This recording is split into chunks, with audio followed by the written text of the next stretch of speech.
Well, good evening. It's episode 3 of 97 Octane Hockey. Thanks, everybody, for showing up. We got with me tonight Eric Friesen, the host of 99 Forever podcast. Often in oil country, there can be a sea of negativity following a loss or the end of a season that doesn't end in a cup. But our guest tonight is the polar opposite from all of that. Eric Friesen is the host of the 99 Forever podcast and the editor-in-chief and senior writer for Heavy Hockey. Welcome to 97 Octane Hockey, my friend, and hot off the press is an article from you on Connor Brown. How's it going? Good, man. Thank you. I've been looking forward to joining the new show here. Now we've got 99 Forever and 97 Octane under the Heavy Hockey banner, so it's exciting to see two of the most important numbers in Oilers history represented, and yeah, just looking forward to chatting with you guys tonight. You know, I had to add hockey to 97 Octane so we didn't sound too much like a radio station. And those two clowns beside you are in character again. You guys can say hi to Eric too. It's okay. I was gonna say the two goalies here. Like am I missing a mask or something? I guess. It's game time, boys. Let's do this. Yeah. Get the hell out of my crease. Let's First of all, Eric, I also want to give you a shout out for the article today on the Connor Brown situation. How much of this here is do you think is a probability, and how much of this is wishful thinking on your part? I think that out of all the players that we've heard linked to the Oilers over the past few weeks, including, and these are, names that have come from credible sources, but we've heard names like Travis Konechny in a trade, Brett Pesce, Jonathan Toews, but Connor Brown, it seems the most likely because not only did Elliot Friedman mention that it sounds as close to a guarantee as anything on the 32 Thoughts podcast.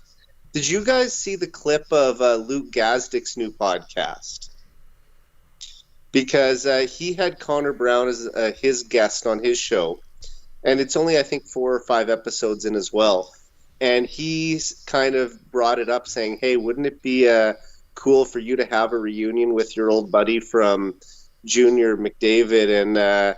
And you could see Gazdick's face light up as a former Oiler. And when he was talking, when Connor Brown was talking about potentially playing for the Oilers and with McDavid again, his face lit up. And I know he can't fully say that he's going to sign because technically it would be tampering. He is still Washington Capitals property. It sounds as close to a sure thing that he's coming here as anyone. So that is, I mean, we had Cody on last night, and he said, Oilers Twitter rumors are as reliable as Mexican tap water is good to drink for you. So, yeah. But if that's coming from Luke Gazdick, maybe there's a little bit more to it than just adding a few extra R's onto Insider off of Oilers Twitter account.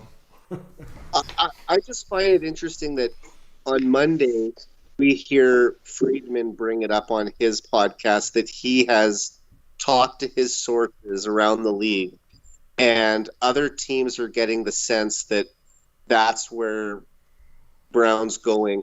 And then to hear Brown himself be asked the question point blank today by a former Oiler, Luke Gazdick, are you thinking about coming to Edmonton? And he all but said that he would because, like I said, he really can't say, yes, I'm signing there. But you could tell by the answer he gave that he really wants to come here. Yeah, thanks for giving me a hard on, by the way. Appreciate it. So, with having said that, though, he made 3.6 last year. Do you think he would takes a pay cut to come here, or do you think he'd make something similar? Yeah, I do think that he takes a little bit of a pay cut. And because he missed so much of last season, apparently he's eligible for a bonus-laden contract. So what they might be able to do is say, hey, we're going to sign you to a $1.5 million deal. And if you score 20 goals, you get another $1 million. And if you score 30 goals, you get another $1 million on top of that. So I think they can kind of set it up where, and those cap hits wouldn't count this year. They'd be added onto the salary cap next season. So I think that they can kind of do something like that to sort of entice him to take a smaller salary. And the biggest thing what the Oilers have to offer isn't cap space, because he can probably get more money if he goes somewhere else. What the Oilers can really offer him that no one else can is the opportunity to play with McDavid again for the first time in almost 10 years. I got to stop you for a second and kind of, ask you, is this the sickest salad you've had like in your life? Like, no. When we saw you at the heavy hockey showdown, you look like this guy in the bottom corner, and then all I could think about was a movie, going back, and you look like Keanu Reeves, man. Vile con Dios, my brother. It's always funny to hear like which random celebrity someone will compare the long hair to it. When we were at the heavy hockey showdown, Michael Hebert's wife was saying that it reminded her of Heath Ledger. So I mean, they're all compliments. I'll take them all. But I guess I see this hair every day, so I don't really think about that kind of stuff when people bring it up to me. You just gotta be proud that you still have a full head of hair. But no, this isn't the longest. It was probably at least a little further down my back, maybe 10 years ago. This is like, I'll try to give you guys some sort of a scope of how long it is. It's hard to tell, but I feel like we should have saxophone music going on right now. What's that? Sorry. I feel like we should have saxophone music going on right now. If you're gonna toss the hair. I was gonna throw the Michael Bolton and Fabio out there too. Yeah. There's a couple of early '90s references that also fit in for sure. I was about 2 years old when they were at the height of their fame, so that. But no, that's funny, man. I get the random celebrity similarities all the time because I get that too. I get Brad Pitt quite a bit for me, so I understand. Oh shit! That's a good one. Brad Pitt is Benjamin Button when he's old? Well, yeah. I think we're losing Chad. Did we lose Chad's audio? I mean, he wore a lot of Oakland A's stuff in Moneyball, right? So you're just kind of the Oilers version of that. That's good. Good point. It's not quite as good looking. That's all. Did you guys hear the A's might be moving to Las Vegas too? Yeah, Really? following the Raiders. Yeah, I was gonna say, like, are all the Oakland teams just making their way to Vegas? Good old Why Vegas not? money. Yeah. I bet you it'll do well there. Now that the Golden Knights have sort of been the first team to break into that market, and LeBron James has said when he retires he wants to own an NBA team in Vegas. So we could see all four teams make it there eventually, I think. Yeah, I wouldn't be surprised. I mean, they proved they got a solid fan base. Let's face it. Yeah. Like there's a fan base there that wants sports. So I mean, why not? They got the money. And with the Raiders, like the Raiders are such a popular NFL team that as soon as they came to Vegas, it really didn't even matter because the name brand for that team alone is going to sell. Yeah. And then when you add the Vegas factor, I mean, that just takes it up a notch, right? Because there are Raider fans still in LA from 40 years ago that will still follow the team to Vegas. So yeah, it seems like it's a matter of time before they get baseball and basketball too. But screw their hockey team. Yeah. Fuck their hockey team. Were you rooting for Florida in the final? Were you cheering for the Panthers in the final? Look, I mean, it's so tough. I saw someone put out a tweet of a fan holding up a sign saying, "I just hope both teams lose." And, yes, that was awesome. And that's sort of how I felt, because I'm like, do I want to see Matthew Tkachuk get a cup? No. Or do I want to see Jack Eichel get a cup? Pietrangelo. Yeah. There's the old saying, you should cheer for the team that knocked you out because it makes your team look better, that you lost to the champs. But the fact that the Oilers have now lost to the Stanley Cup champs 2 years in a row in the playoffs, it's a tough one. You know what, though? I guess, yeah, I mean, I probably still would have preferred to see Florida win, but I'm just looking at it and saying the Oilers are really close. Because when I look at the 4 teams that Vegas beat on the way to the Cup, I didn't watch a ton of the final, but I can tell you that Edmonton gave them the best matchup out of anybody. Yeah, Edmonton's literally just one goalie coach away. That's the off-season move. Yep, that's the biggest off-season move.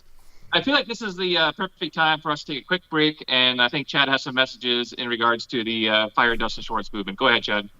Fuck Dustin Schwartz. # gone. Later, buddy. You suck. This message has been brought to you by Chad Graham from the Fire Dustin Schwartz movement. Now back to regularly scheduled broadcasting.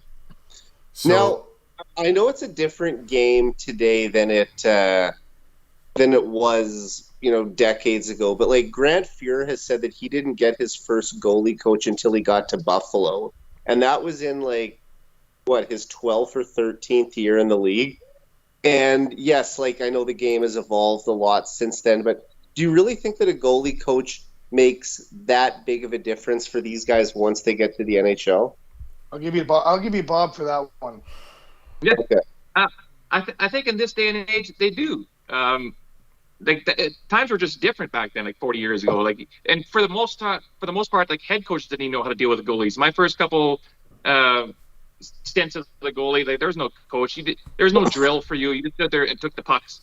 It's so much now with the education that's been out there with the mental game and the techniques and the styles. I think the Allaire family was a big on that one. They blew it up with that whole butterfly style that everybody caught on to, and they saw the importance of that and how that changed the game. So now everybody is looking for that next big thing. So guys are eager to listen, guys are eager to try stuff, but guys, not everything works. I think we listen too much sometimes. Yeah, but the biggest part was the scouting feature that Schwartz was supposed to bring. That's like you keep saying, and I agree with you, why we keep making 3rd or 4th string goaltenders look like fucking Vezina winners. Because we just don't have the scouting. Yeah, it's a two-part job. It's a two-part job. It's to build your goalies, to work on techniques, work on the mental game, and also to scout the other team's goalies. And I think we fail at both. I 100% agree. I feel like, and you guys know goaltending more than me, so I'm not gonna counter argue too much. But my only thought is that, look, the Oilers scored 325 goals last season, and they've been one of the most deadly offensive teams in the league for years. It seems like maybe 2 or 3 times a year they get goalied by an unsuspected guy like Eric Comrie for Buffalo, or I guess if you want to say Aiden Hill in the playoffs, but not even really, because the Oilers still got the better of them 2 times. But I don't know. It just feels like those are the ones that really stick out in our memory. I feel like it doesn't happen that often, but the times that it does happen, we just remember those ones. I don't know, Eric, man. I I feel like when I watch the Oilers play during the season, I am shocked how many times we walk into goalies who are all Vezina winners. It's like, and I understand that because I know a lot as a goaltender. I understand if I'm going to walk into Connor McDavid's barn or he's coming to mine, I'm going to be on my best game. Yeah, no question. So that's a factor as well. The other thing is, do you guys remember before the Oilers really turned it around, say 4 years ago, when they were still, missing the playoffs in 2018 and 2019? We were still getting the backup goalie treatment a lot. The Oilers would often get other teams' backups, and that doesn't seem to happen as often anymore. The Oilers typically will get the starter unless it's a situation where they played the night before and they have to play the backup. But it's, for the most part, we get the main guy. So here I'm gonna throw some numbers at you here because I kind of agree and disagree a little bit. So Okay. I did keep track. This is something I kept track of this year because I was getting pissed off at how many times we make these second and third string goalies look like Vezina candidates. So I kept track of basically every game that the goalie that we face and what that goalie status was at the time of that game. Like as the season goes, because Jack Campbell was our starter to begin with, right? And obviously, so for the first 10 games, he would have been our starting goalie until Stuart Skinner took over. So that always fluctuated. So in the long run, we played 25 games against backup or worse. I don't want to say worse, but lower tiered goalies. And our record was 3 games below 500, which is actually less than I thought it would be because I thought they stymied us quite a bit more than that. So we were 11-14 against backup or worse. And yet on the season, we finished like 27 games above 500. And those 14 losses, are you considering overtime losses to be losses too? Yes, I am. Yeah. Okay. Yes. Yeah. So there might be a few OT losses in there where we got a point out of it still, but if you're looking at it just from a straight wins-loss record. Yeah. I was, but I can actually find out. Now, granted, I do understand too that a lot of teams, when their backups play, and they're a little bit more urgent, so they play a little better as a team because they don't want to see the puck go in the back of the net. Maybe not the same confidence they have as their number one guy being back there. So that could be a factor as well. Mm-hmm. But I think we also played Jeremy Swayman for the Boston Bruins as an example, and he would be the backup. But you're also going against a team that had a historically good regular season, so there might be factors in there like that too, right? There's always factors, absolutely. And in all honesty, Swayman this year, even though he was a backup, he damn near played like a top 10 goalie in the NHL. Yeah. So, the way he was playing this year, he would have been a starter in almost any other team. But yeah, technically, he would have been considered the backup and would have been part of the numbers. So exactly. Are they a bit colored? Yes, but just overall, I mean, everybody notices it, and I think there's enough evidence there to show that I don't think we scout the backups as much as thoroughly as we do the starters. Yeah, and maybe that's something that they have to put a little more effort into going forward. For sure. So that's my new hashtag is hashtag Dustin Schwartz is lazy. But the thing is, though, too. So here we go. Schwartz is going to be around next year, obviously, and maybe a couple of years because, Skinner is up for the Calder, and in my mind, should probably win the Calder. So that automatically enhances Schwartz's status amongst goalie coaches and on the organization as well. Yeah, and I mean, really, if you look at it, and I'm sure you guys will agree with me, being Oilers fans who are, goalies, Skinner had the more impressive season than Matty Beniers. Yeah. But I really think that what the voters are going to see is, first of all, a forward, and typically forwards win this award. Second, he was one of the top 2 centers on a team that went from being an expansion team at the bottom of the league a year ago to making the playoffs this year. And I know they don't count playoffs, but they upset the champs in the first round too. But really, what did he get? 24 goals this year? And you tell me what's more impressive, 24 goals on a wild card team or 29 wins for Skinner on a team that finished 2 points out of first place in the West? Yeah, I agree with you. Skinner is a rookie netminder on a Stanley Cup contending team. That should get you the Calder. But look, the Oilers are going to clean up at the NHL awards already. McDavid has 2 awards already won this season. He's going to win 2 more on Monday night. I just don't see. I don't see the voters giving the Oilers some more hardware to take home. Yeah. I like it. not to mention that Andy Beniers also only had like 2 minutes of penalty, so that's probably that's going to open up a lot of eyes too. His name was Mike Dirsa. But I mean, like, if he's going to win a Lady Byng down the road, then sure. But like, do you really think that come into his Calder vote? Right. I don't know. They'll look at any numbers to confirm it. So yeah, you got the 24 goals for sure, but like Yeah. that puts him fourth, like in points on the team.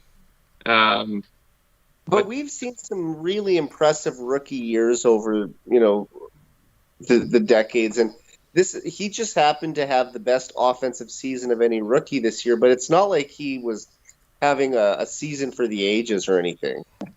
Exactly. I gotta. This is also why I don't get a vote. I gotta say, Eric, I find it absolutely profound that you built your podcast around the greatest hockey player of all time, who played his best years before you existed. And I have to say that listening to your show takes me down a wonderful nostalgic journey that always brings me back fond memories of the glory years, but makes me want for my sons to experience what I got to experience in my childhood. Are we on the precipice of those days here again in Edmonton? I hope that they get to experience it. I hope I get to experience. I've been alive for 1 Oilers Stanley Cup. I was a year and a half old when they won that cup in 1990. So I don't really have any memories of it. But unfortunately, I was born in 5 months after the Gretzky trade. So yeah, I didn't get to.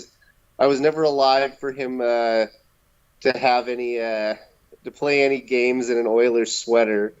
But I mean, in 2003 at the Heritage Classic, I know that was a cool moment for a lot of Oilers fans who grew up watching the dynasty to see all the guys back together. I was 14, and for me to see Gretzky playing for the Oilers for the first time in my life was awesome. And then fast forward to 2016, I went to the Heritage Classic in Winnipeg and actually got to see Gretzky play live. And that was it might still be the only time I ever get to see Gretzky play. So it was something that I had to do. Well, there's obviously the Heritage Classic in 4 months from now again. And I did just get my ticket on the weekend, but I'm not 100% sure that Wayne will be playing in the alumni game, or if it's just going to be a situation where he's like an ambassador at the event and he's there to drop the puck, but I'm hopeful he'll lace up the skates one last time. Be great to we see. all are. Yeah, it'd be great. Yeah, we all definitely all are. Be great to see him. I got 2 other questions for you. Who's your favorite player, and what is your favorite Oiler moment? Yeah, and you also said before, do I think that there's going to be a cup in the future? Yeah. Is that? Yeah. Yeah. Look, with McDavid and Draisaitl, I mean, the Oilers fan base has been so blessed already. Look what they've had to watch. Like I said, fans of my generation weren't really around for those years. But to say that within a span of 40 years, the Oilers had the talent that they had in the 1980s, and now this group in the 2020s, which isn't at the same level as that 80s group, but it's the closest thing since. I mean, with McDavid and Draisaitl leading the charge and a strong supporting cast surrounding them, I mean, look at how many guys had career years this year. I think that if this group didn't win at least one Stanley Cup, it would be a huge shame. It would be devastating to me, but I think that they're due for at least one and hopefully 2 cups. Well, you make a good point there, because I tell everybody that'll even listen to me, I say we cannot take for granted that we live in the McDavid era, that we can watch this guy perform what he does. I am old enough to remember watching Gretzky play and just the magic that he was, but his strongest skill besides being an elite passer was his vision and his hockey IQ. Those are off the charts, still immeasurable to this day, I think. But I have never seen the skill level like Connor McDavid's the most skilled hockey player I've ever seen. You know, I this has never left my memory when Bob McKenzie said this back in 2015. He said McDavid has the mind of Gretzky, the hands of Lemieux, the speed of Bure, and the size of Fedorov. And I just think, like, when you put all those abilities together into one hockey player, you get as close to the perfect player as you could ever have. Yeah. I think Bure's underselling Connor's speed. It's we've never seen anything like it. It is. But as of 2015, you know, Connor had never played a game in the NHL, so they were still using Bure as like the benchmark. No, I think it's spot on. Bure with the puck. That's the key. It's not just Connor McDavid's fast. It's how fast he is with the puck. That's ridiculous. Yeah. And that's what Bure had the same thing. When Bure had the puck, he was twice as fast as when he didn't have it. It's kind of both. Like, yeah. But you know, it's pretty special to have a player like that. I mean, I was saying this to a friend of mine that cheers for another team the other day, and I said, you'll have better players than this that are currently on your team someday. I don't think that this is as good as it's ever going to get for you. But for Oiler fans, I'm very confident that we will never have a player as good as McDavid again. I mean, first of all, you'd have to have a player who's as good as him come along.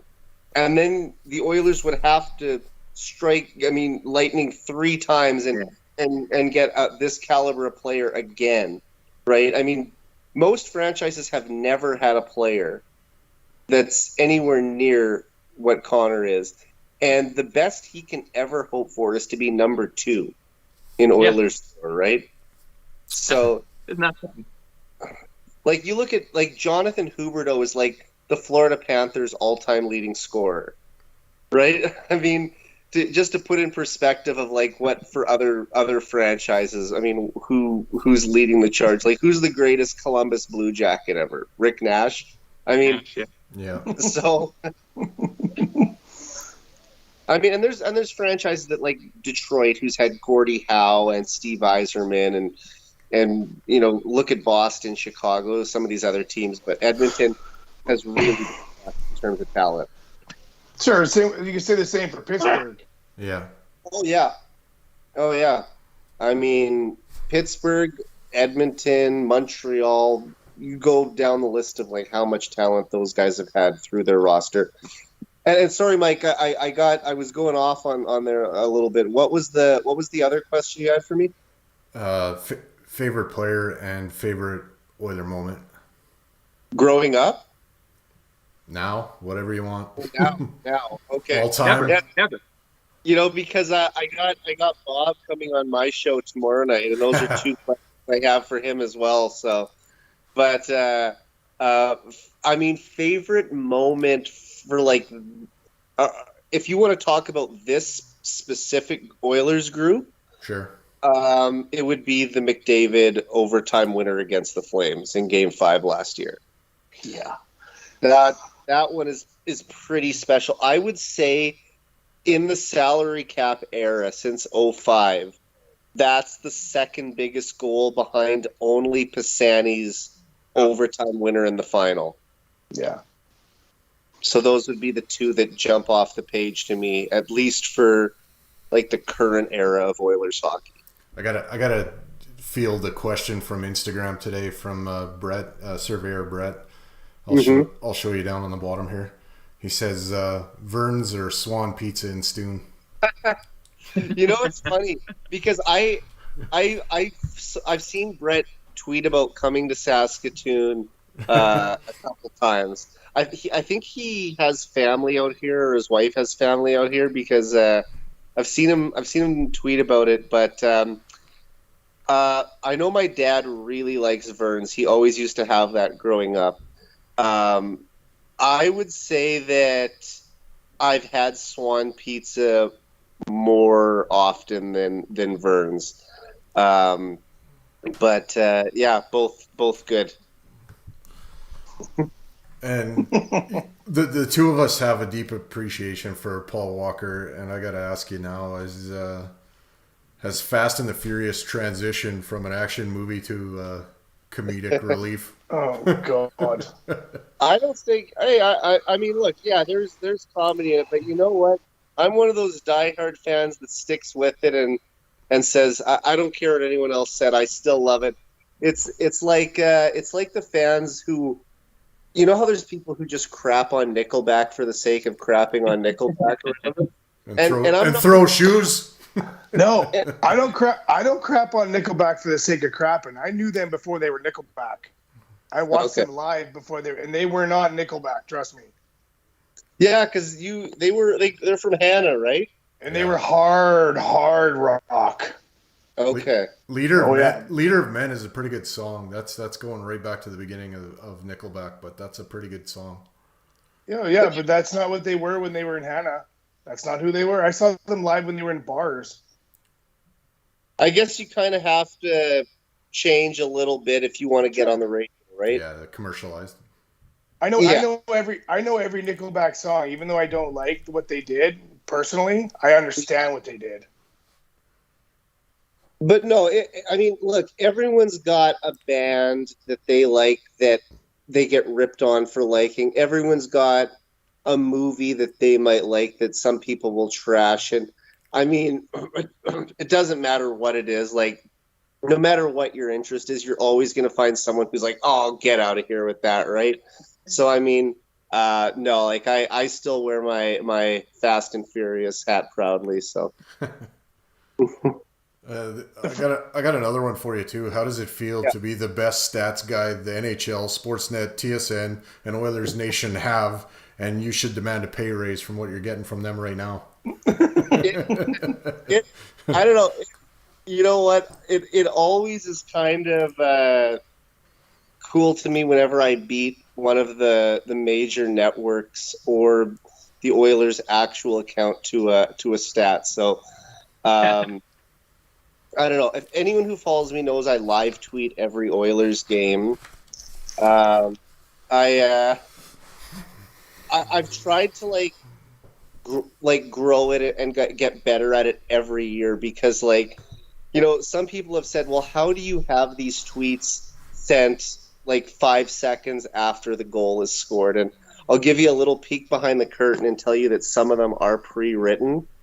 Like, for example, if I know that a milestone is coming up, I have those tweets saved in my draft. So basically the second that it happens, I'm able to just send it out. And I research a lot of the stats ahead of time. So it's just something that's been a passion of mine for a long time. Okay, I'm going to just mention that for people that are watching. So follow Eric on Twitter. Chad, I don't know if I'm following you. What's your handle? For all the my handle is I gotta get my ass on Twitter. Okay, get on there. I was gonna say, like, I haven't recognized your name, so we gotta figure that out. Yeah, you gotta join the community. He's too old for the internet. He still calls it Facebook. So. No, I call it the interwebs. There's a lot of look, you're gonna find a lot of negativity on there too. So just make sure you pick and choose who you follow. But I'm really good. I love negative people. I have a great time with those guys. Okay, yeah. That's how Chad and I became friends. Absolutely, Bob's the most negative bastard I know. but Too many bucks to the head. Like, it's always funny, like when I'll get a random fan base that like comments on one of my tweets, just hating on the Oilers when the Oilers aren't even playing their team that night. So maybe I should be flattered that they find me, but I always prefer to keep it positive, and I'm not afraid to hit the block button if someone's going to just comment ignorant stuff on my stuff as well. So yeah. Do you get much of that? Because I really don't. It doesn't really come around my world. You know what? During the playoffs, it was happening a little more often. Like Kings fans and Golden Knights fans, and even a couple Flames fans. I'm like, you guys didn't even make it to the dance. And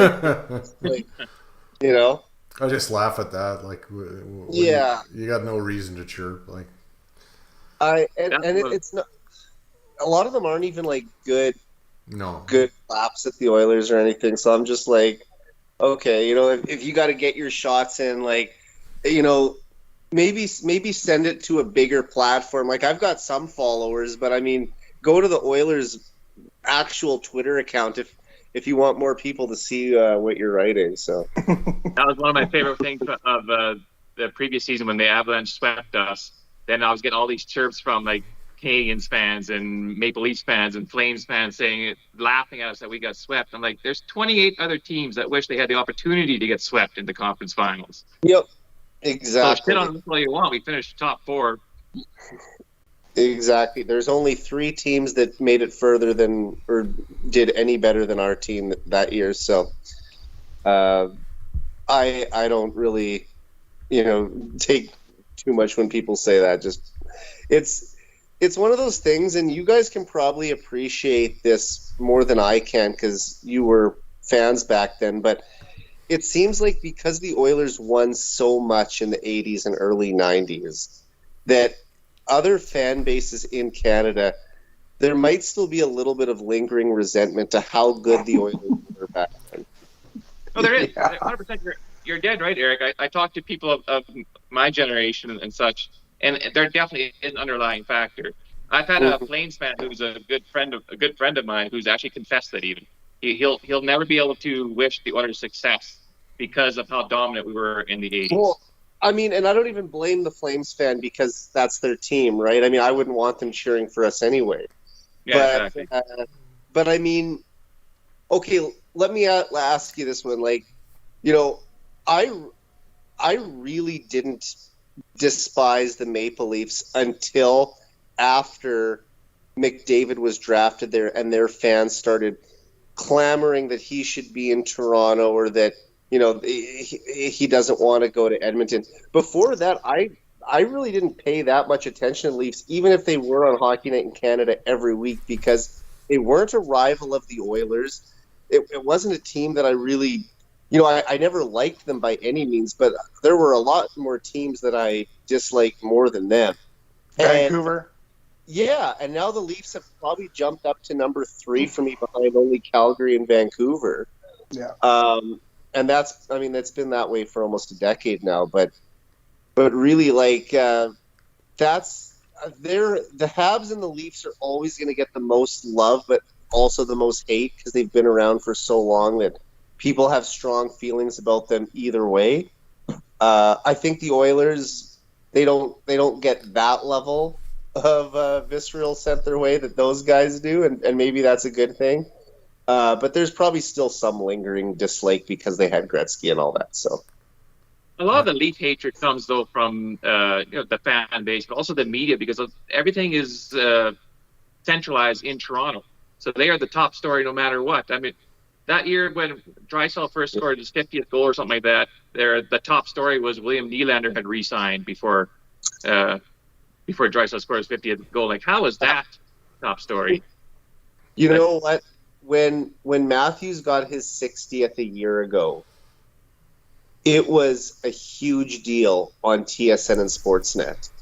And then you look at McDavid this year when he got his 60th, it still got attention. But that goal was scored on a regional broadcast. I think it was it like a Wednesday night against Arizona? And it went to overtime. So by the time the Oilers game ended, it was probably like was it 10:30, maybe something like that, and out east that's like 12:30. So because of that, I get how it probably didn't get as much attention in the moment, but you would have thought that the following day there would have been a lot of hype about it. And it really, as far as I can tell, didn't get the same sort of publicity that when Matthews did it a year earlier. I will also I'll predict this now, that if the Leafs ever win the Cup again, there's going to be an argument made by all the Toronto-based media and fans that this might be the greatest team of all time. It's going to get a ton of attention if and when it ever happens. But, I mean, okay, think of it like this. Chad, you'll probably see this if you ever get on Twitter. There's a Twitter account called Toronto Sports Network. And I used to think that they were Leaf fans. But actually, they're making fun of how TSN covers the Leafs. That'll be my first follow. Then you.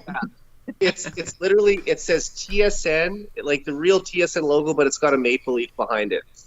And they actually show screenshots of what TSN.ca is reporting on, or what TSN is saying about certain things. And I'll tell you this, when McDavid scored his 150th point of the season, which only 5 other players have ever done, first of all, right? I mean, we are talking about the greatest individual season by any player since Lemieux in the mid-90s. And, oh, Mike's back with Point Break. But, yeah, this is even a little after Point Break, Mike. That's early 90s. But anyway, so when McDavid hit his 150th point, if you went on tsn.ca, it was a Saturday afternoon, the top 2 stories on TSN's website, and I'm not kidding, number 1, Mitch Marner is only 5 points away from hitting 100 points. That was their number 1 story. And their number 2 story was the Leafs have signed prospect Matthew Nyes from the University of Michigan. And I'm like, those are the 2 stories that you are running on your website on a day when Connor just had one of the best milestones of any player in the last 30 years. And it's like a prospect signing with the Leafs. And here's what that Twitter account, the Toronto Sports Network Twitter account, said. They were making fun of them, saying, here's another way of summarizing what TSN put. Mitch Marner is only 5 points away from being 50 points behind McDavid.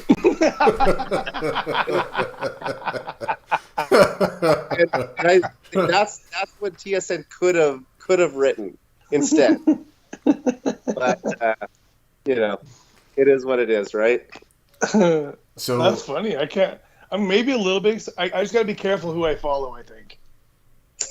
Yeah, I mean, look, you're gonna still probably see someone retweet something that'll make you cross-eyed or say what the heck. But I mean, I still see negativity on my timeline. Like, look, I put out a poll on Twitter the other day asking, how would you rate Ken Holland's offseason if his 2 free agent signings were Connor Brown and Jonathan Toews? 100%. And it's over 24 hours later, and the comments are still getting just absolutely lit up on every bad move that Holland's ever made, and no one is mentioning any of the good ones. He doesn't get any credit for Ekholm. That was a Brad Holland decision. And they'll just point out every little thing that he did wrong. Oh, he didn't draft this guy instead of that guy or whatever. So you're bound to see it, but I always try to keep things positive on there and say, you guys, the Oilers just finished in 6th place in the entire NHL. Things could be worse right now. Yeah. And Connor Brown coming between me and you and the three of us and whoever's watching, that feels like a Curry Gretzky thing to me. It does. I mean, those two lit it up in junior, and I mean, Lit it up for Team Canada. Yeah, and when they were playing on the Erie Otters, Connor Brown was actually the higher scoring player between the two. Now, keep in mind, McDavid was 17 and Brown was 20. And So, McDavid was feeding him all day long. He just Yeah. loved feeding Brown. yeah, and it's been 9 years since they played together. Brown has turned into a solid middle six forward in the NHL. I was looking up his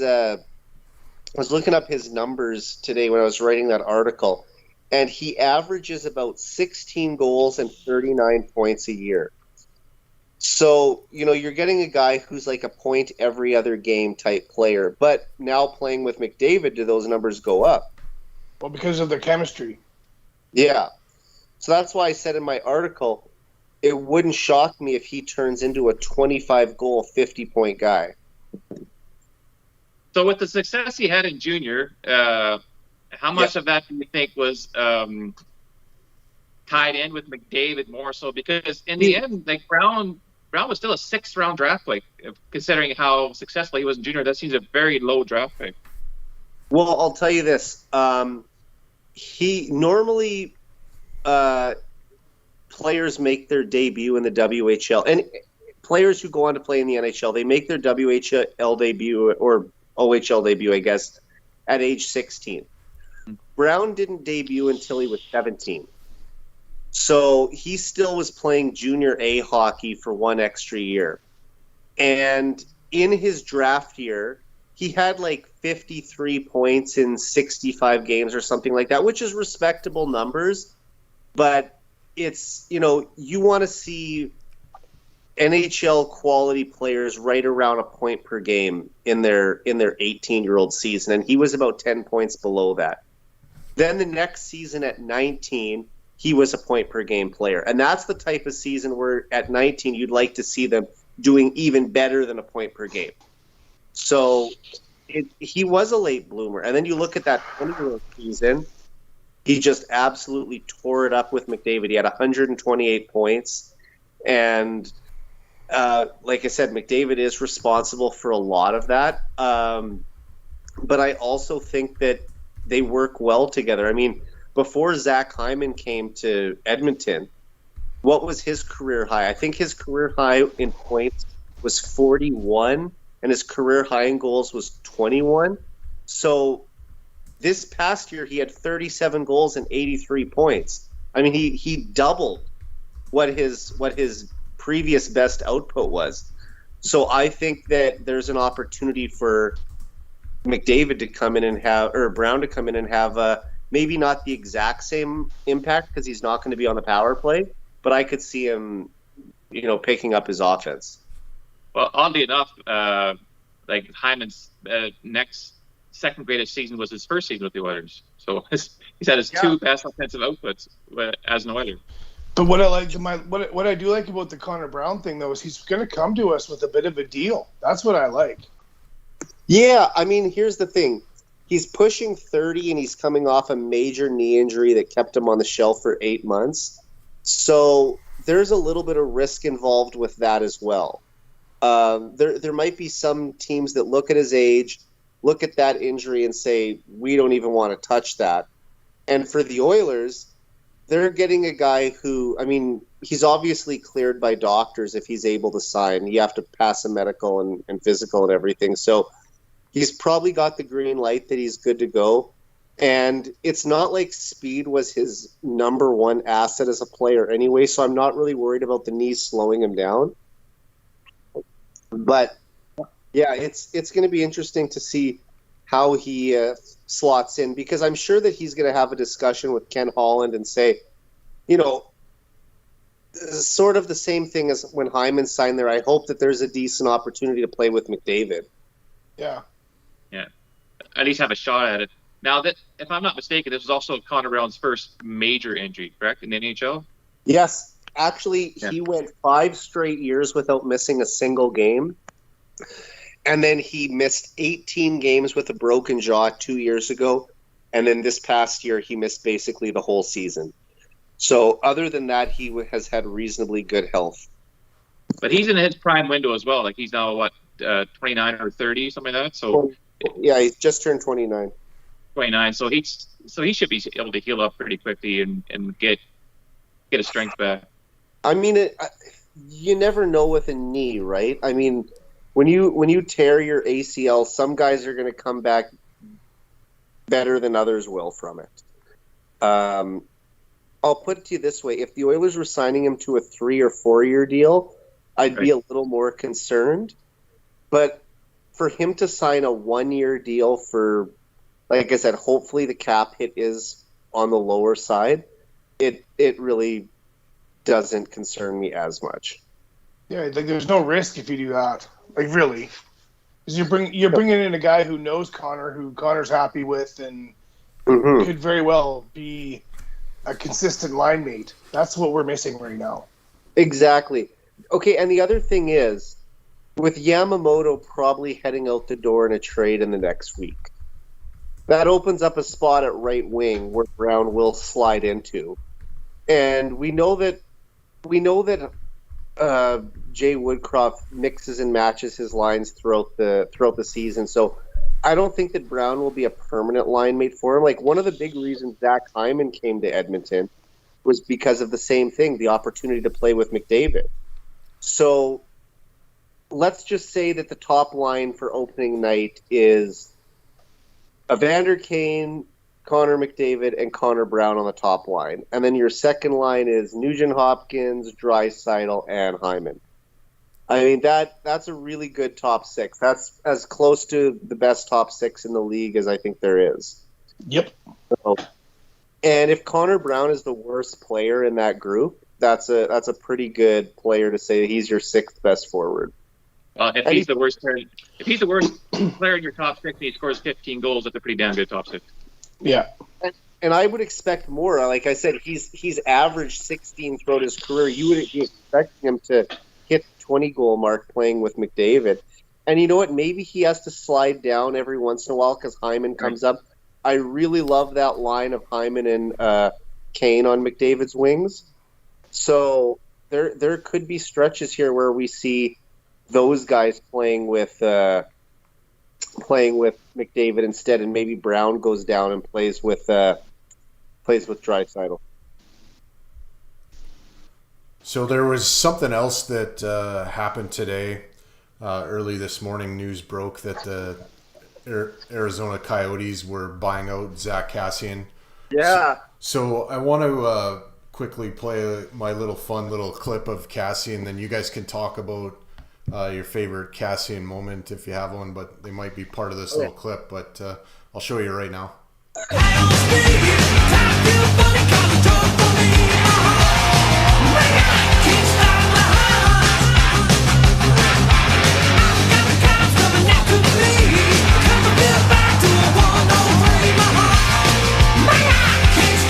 Game 1 against San Jose. And unfortunately, the Oilers lost that game back in 2017. I think he scored a shorthanded breakaway goal in Game 2, I want to say. And the Oilers won that game. And that was probably my favorite Kassian moment. I might have the game wrong, but it was his breakaway goal against San Jose. That's my favorite Kassian game. Was that actually San Jose or was it even Anaheim?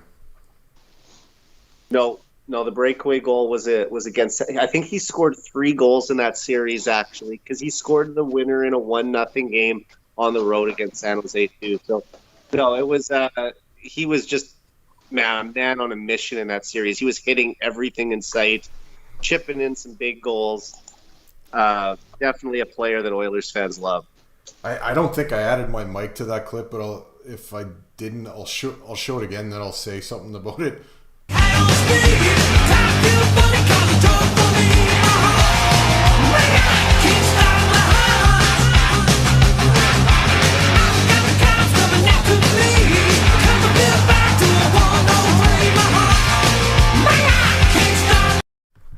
So I saw a breakdown today of like, okay, yeah, the first one he's probably 5 in a game. The second one he's probably suspended for 3 games in today's NHL. Like that's how much it's changed just even since then.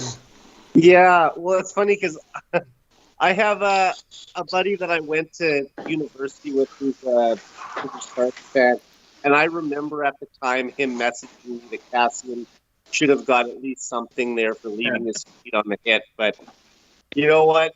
The Oilers have been have had so much go against them over the years. It's in the playoffs, especially. I'm not going to be too concerned about that they might have got away with one there. So we're tiptoeing on an hour. If Chad and Bob, you got any more for Eric there? Fire away. No, I just want to say my favorite Cassian moment. Oh, yeah. My favorite Cassian moment's when our favorite little turtle realized that left arm was coming out his face and he hit the ice real fast. That's my favorite Cassian moment. Yeah. Well, remember, Tkachuk was dodging him for a while because he said he didn't fight fourth liners. And this is when Tkachuk was, I think he hadn't really even established himself as a superstar at that point. Like he was a first line player. I think he had 77 points as his career high at that time. But I just thought he was constantly looking for a reason to get out of scrapping Cassian because, like, I mean, if you're gonna poke him that many times and just sort of expect him to go away and just to take it, I think he was mistaken there. Slightly. Just a touch. He was a touch mistaken on that little proposition he had. Well, he thought, I'm going to, hit him at every opportunity I can and, as close to a blindside hit as you can possibly have without making it a full-blown blindside where you're going to get suspended. And he just thought that, I rocked Cassian with a big hit coming in from behind his back, and he'll be fine with it. It's not like he's going to confront me or anything. And then when he did, he turtled like the little bitch that he is. Well, I don't know if you remember this, but that game when it was in Calgary, and the Flames, the game was tied. Tkachuk ran Cassian. He stood up and jumped him, and Cassian got the instigator penalty, and then the Flames scored, and they won. This is right before the pandemic. They won 4-3. Oh, yeah. I'll never forget that game. And then the Oilers had their, I think it was a 9 or 10 day break because it was the All-Star break plus their bye week. So the first game back was also going to be against Calgary. And for literally, it dominated the sports radio scene in Edmonton for the next week and a half. Everyone talking about, is it going to happen when they first meet? And sure enough, in the first period of the first game back, they actually did have their fight. And I think Tkachuk basically protected himself the whole fight more than trying to get at him at all. But it was, I guess Cassian kind of got his revenge there. Yeah, but Cassian was also smart enough to not make it a big deal because they wanted to win. Yeah. And he did it early, so it wasn't I think he felt that he might have cost the team when it happened in the third period the last time, so he didn't want to kind of go down that road again. Yep, he's a smart hockey player. Yeah, I hope he lands somewhere. I know he only had, I think, 1 or 2 goals last season, but the reality is he is 32 years old now, and I know he's not he's more than an enforcer. He actually does have some skill. He was a first-round pick, right? But you wonder if 32 with his,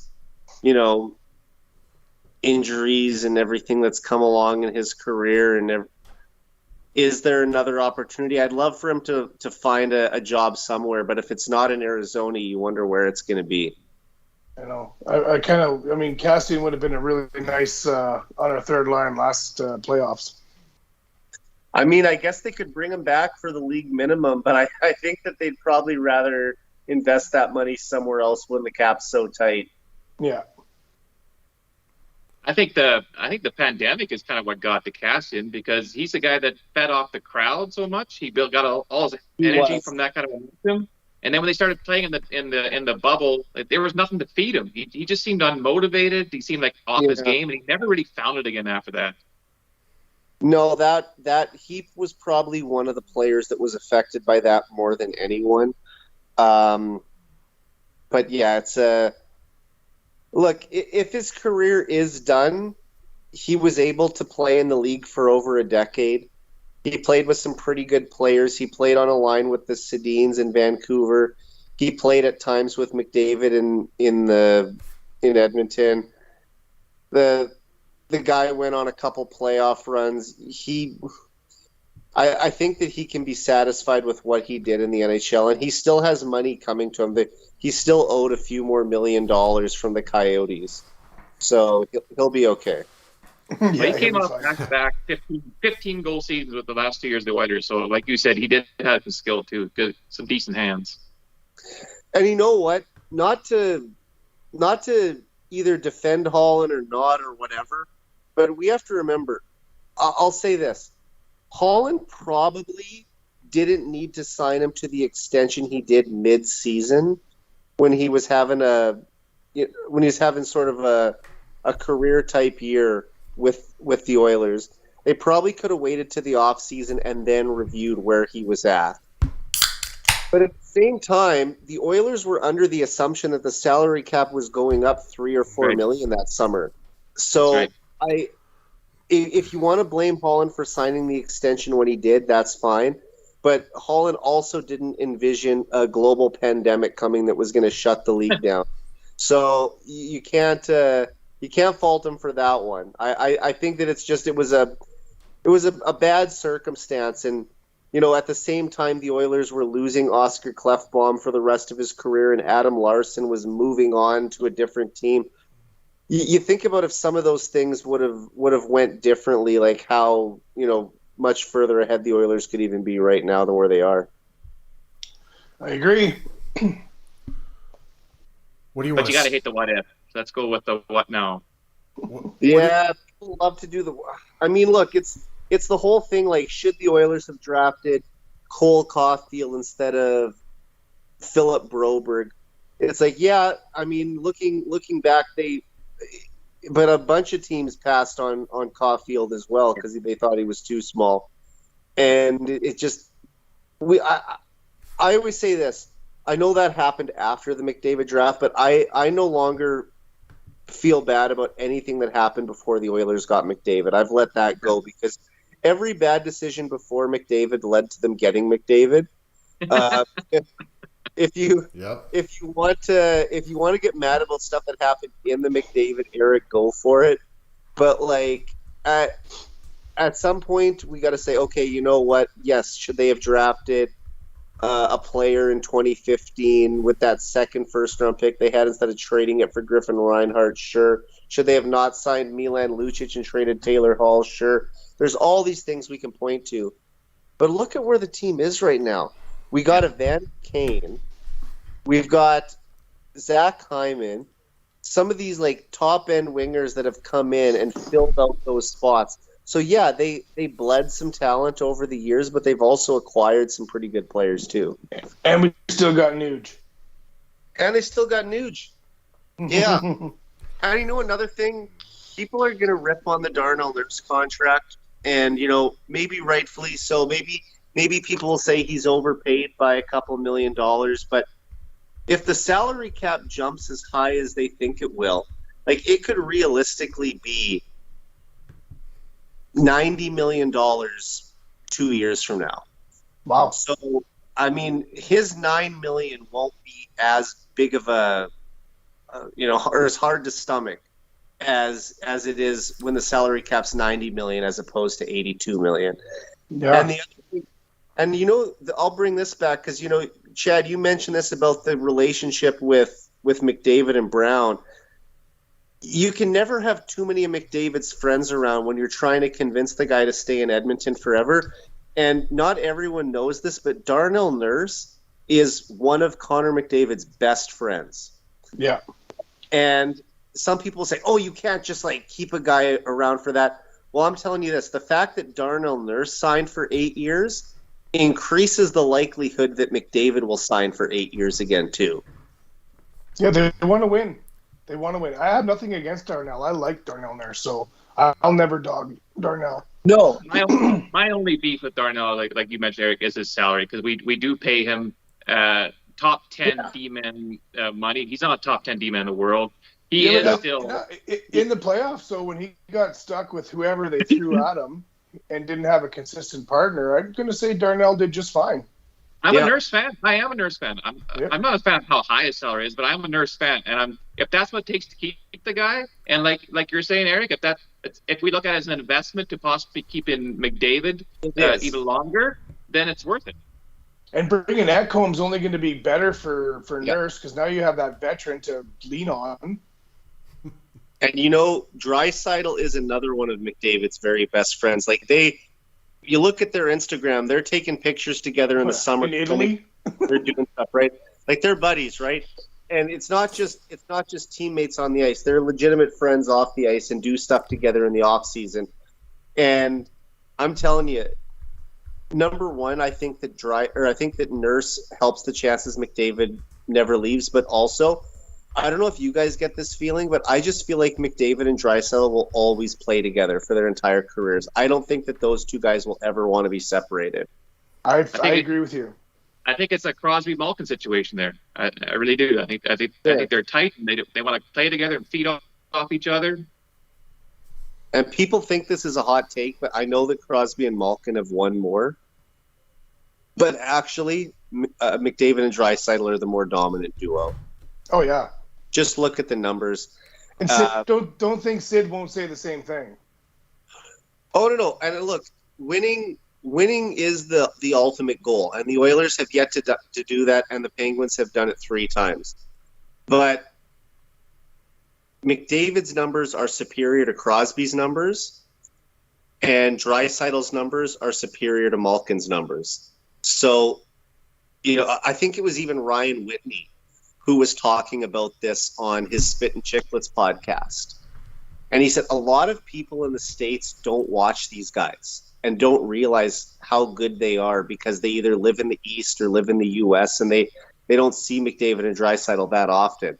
But they aren't just like the most dominant hockey duo in the last 20 years. They're one of the most dominant sports duos in that time, too. I mean, say whoever you want. Pick LeBron and anyone. Pick Tom Brady and Randy Moss. Like whatever duo from different sports you want to say. But Shohei Ohtani and Mike Trout. I don't know. Jordan and Pippen were pretty solid. Yeah, that's even going back more. Like if we want to go back further, right? But yeah. You could make a case that McDavid and Draisaitl might be the best duo since Jordan and Pippen.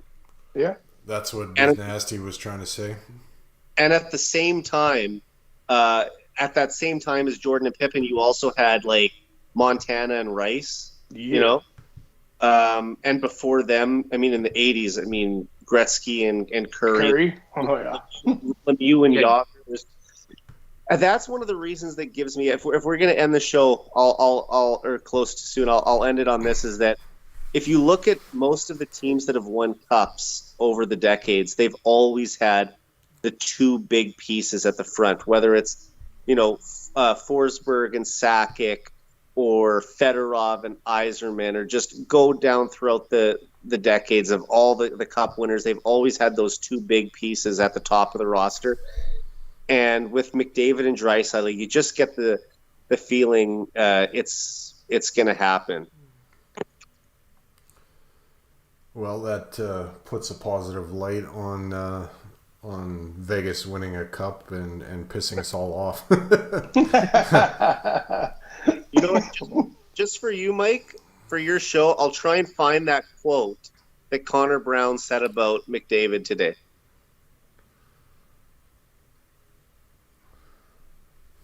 Okay. Everybody on this show tonight is partly responsible for this bad boy too. So I minus shin splints. I gotta put a couple gulps into the bad boy and have a slurp while Eric's finding a quote. Okay, so Luke Gazdick asked him, "Would you like to play in Edmonton with McDavid?" And like flat out asked him, "Would you like to come to Edmonton and play with McDavid?" And Connor Brown said, "I'd be lying if I said no. Of course, it would be awesome to play with him. More so, he's going to win a cup eventually. And as a player, that's what I want to do. I want to win a cup. I want to be in the NHL and win a Stanley Cup. It's the biggest priority for where you're going to land." So that's a pretty telling stat. I really hope that he doesn't get like a phone call from the league being like, "Hey, you're kind of like tipping your hand a little bit too much of where you're going." Because really the Oilers aren't even allowed to have negotiations with him at this point. But I honestly wonder if there's been some discussion behind the scenes where Holland has reached out to the Capitals and been like, "Hey, can we talk to his agent if you guys aren't bringing him back?" And there might be something that's been going on there. So I just put up on the little chat thing on the bottom of the window there, #tampering. Hashtag Mexican tap water. And up to this, Jeff Merrick, who was on the just minutes after Elliot Friedman brought this up yesterday, said that he gets the sense that Jonathan Taves' top landing spot would be Edmonton as well, because of the opportunity to play with McDavid and Draisaitl, as well as Duncan Keith being with the organization in a, management type scouting role. So, would you guys like to see Taves come as well? Yeah, and Taves is from the Kootenays, so he's close to home if he comes and finishes his career here. What I see the value there, obviously his leadership, and he's been there before. Obviously, he'd be a bottom six, probably even a fourth liner for us in that regards. He might help the penalty kill. He's a strong defensive forward, and our penalty kill is lacking. I honestly, bias-wise, I'm a huge Taves fan, so I'd love to see him in Oilers colors, but he is well past his prime. He is. He's not the player he once was, but I was looking at his numbers too, and he did miss about 30 games last year. But if you prorate his numbers in the 53 games he played, he was on pace for 23 goals and 48 points.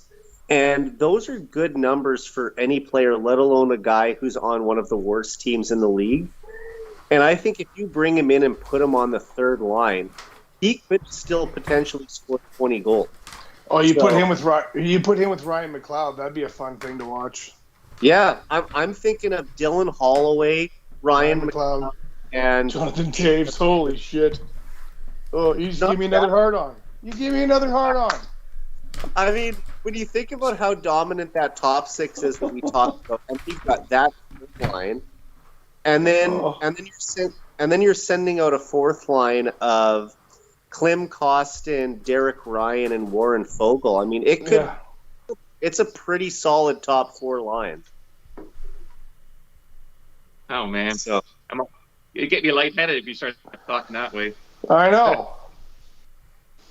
But you gotta go for it. It's time to be aggressive. Like you look at Vegas. I'm tired of Vegas every year, it's seeming, getting the big free agent or making the move that gets them over the top. It's time for the Oilers to do that as well. And I think that if they convince Taves to come in at $1 million, say, you want one more chance to win a cup and call it a career, this is a place where you can do it. Be the third line center, mentor Ryan McLeod, mentor Dylan Holloway, even pass along some wisdom to guys like McDavid and Draisaitl.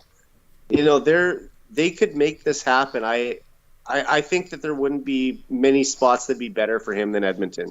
The then the 20 goals doesn't even look that far out of reach because he'd also be re-energized for that another drive. The question for me with Taves is he healthy? Well, okay, but here's the thing: even if he misses 20 games, like if we're just gonna give him, if we're gonna even load management him a little bit, which I know doesn't happen in hockey as much. But Mark Stone. Yeah, that's a back injury that it sounds like is gonna make him a limited regular season player for the rest of his career. Like they basically said he'll never play 82 games in a season again. He's going to be an in and out of the lineup kind of guy until playoff time. So it is what it is. Maybe the Oilers can take advantage of that and win a division title next year with him not playing all the time. And if Taves is also, if you're right too, if he's getting third line minutes, it's not going to be as hard on him. No, if he only has to play 12 to 16 minutes a night. That's going to help. He'll probably still penalty kill a little bit. I think that they won't make him do as many hard minutes, but he'll be in there. And then also you'll have guys like Nuge and all the other penalty killers that they have. Derek Ryan McLeod kind of taking away some of those hard minutes on him, so they could work it out. And hashtag bring back Chris Russell. Chris Russell. He's bull riding in Alberta somewhere right now. So it's a shame. He's following his. He always said that was going to be his retirement plan was to get into bull riding more competitively. So I wish him the best of luck with that. Maybe we'll see him at the Calgary Stampede one of these years. Instead of blocking shots, he's blocking bulls from heifers. Yeah. I mean, I that guy, to think that what he did in the NHL as a shot blocker for 15 years, and then he wants to go ride bulls. Like, he must just have such tolerance for pain. He should have been a goalie. Yeah. Mm-hmm. So I want to thank Eric for joining us tonight. Check out his latest article on heavyhockey.com on Connor Brown coming to Edmonton, confirmed by Eric. You heard it here first. Hashtag Mexican tap water. And subscribe to the Forever 99 podcast. He's gonna have Bob make his outside of 97 Octane appearances on other shows to help promote us, I guess. Graham, you're up next. I'm always available. Bob, it's my turn. Yeah, Chad. Now that I've met Chad, I can do the show too. So Sounds good. We'll set that up. Bob, tomorrow night, Bob and I are going to be breaking down the Oilers' free agent situation. They've got 3 RFAs to make decisions on and 3 UFAs. So those would be Costin, McLeod, Bouchard, RFAs, and then the UFAs are Jan, Mark, and Shore. Yes, and because they just signed Derek Ryan. We'll also give our opinions on the Derek Ryan contract, and we're going to find out a little bit about Bob's history as an Oiler fan. I always do that for any first-time guests, kind of ask them a series of questions. Bob already has those little peek behind the scenes again, so we'll talk about all that stuff, and yeah, it's gonna be fun. Awesome. Cool. So Monday night we're gonna be back with Lars Kaliu and Christopher Bloke Franklin from Tasmania. We're going global on Monday, so that'll be Monday night. I'm gonna close down. I'm gonna show that Cassian clip before we get out of here again. Anyways, thanks for coming on, Eric. Keep your sticks on the ice. Keep reaching for the stars. And go Oilers, go. We'll see you Monday night.